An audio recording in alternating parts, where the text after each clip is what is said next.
Nanguna si DSWD Secretary Rex Gatchalian sa pag-inspeksyon sa mga proyekto ng ahensya sa Cordillera Region.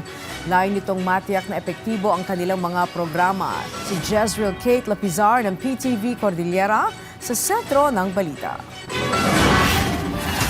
Inikot at ininspeksyon ni Department of Social Welfare and Development Secretary Rex Gatchalian ang mga proyekto ng ahensya sa Rehiyon Cordillera bilang bahagi ng kanyang development tour. Isa itong paraan ng ahensya upang tiyakin na ang pera ng gobyerno ay napupunta sa mga mamamayan sa pamamagitan ng tama at dekalidad na proyekto.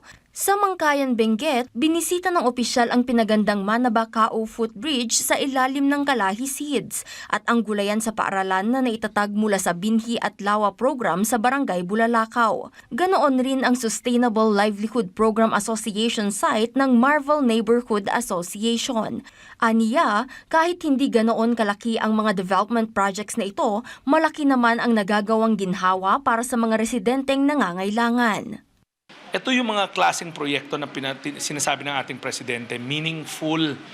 Sometimes kasi pag inisip natin, ang kadalasan na concept ng tao ng development is yung malalaking highway, airport, seaport. True, those are development projects, but in DSWD's lingo, development are small projects man lang that gets into the most isolated, far-flung, sometimes forgotten areas. Anya, marami pang proyekto para sa mga nangangailangan ang ipapatupad ng ahensya upang maramdaman ng lahat ang tulong at suporta mula sa pamahalaan. Yan yung gusto ng ating presidente, making government felt no matter where you are.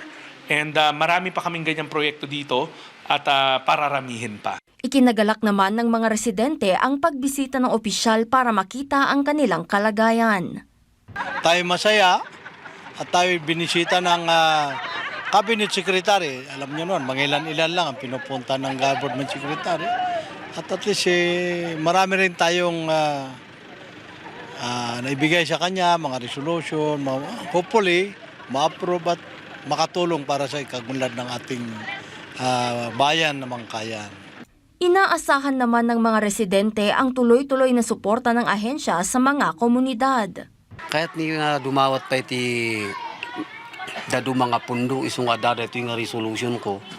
Tapno numabalin ko adati farm to market road ngay mangi kunik ijay dua nga barangay ay dua nga sityo kauin sityo Manaba. This is just the beginning, no? So yan, kaya in-instruct natin sila mayor, yung ating mga board members na mga nakausap natin na magkakaroon ulit tayo ng another round, no, of discussion para talagang isa-isahin natin kung ano yung mga commitment nila, no? Binisita rin ng opisyal ang mga benepisyaryo sa probinsya ng Apayao upang alamin ang kanilang kailangan at hinaing.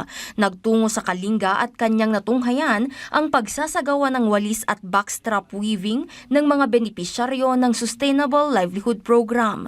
Sa Abra naman, kanyang pinasinayaan ang bagong bukas na suspension cable footbridge sa Sitio Labawan, Barangay Amti, Bolinay na nakumpleto sa ilalim ng Kalahi Seeds Program. Inaasahan naman ang susunod niyang development tour sa lalawigan ng Mountain Province ngayong linggo. Layon ng development tour na matiyak na epektibo ang mga proyekto at programa ng ahensya at kung paano pa ito papaunlarin. Jezreel Kate Lapizar para sa Pambansang TV sa Bagong Pilipinas.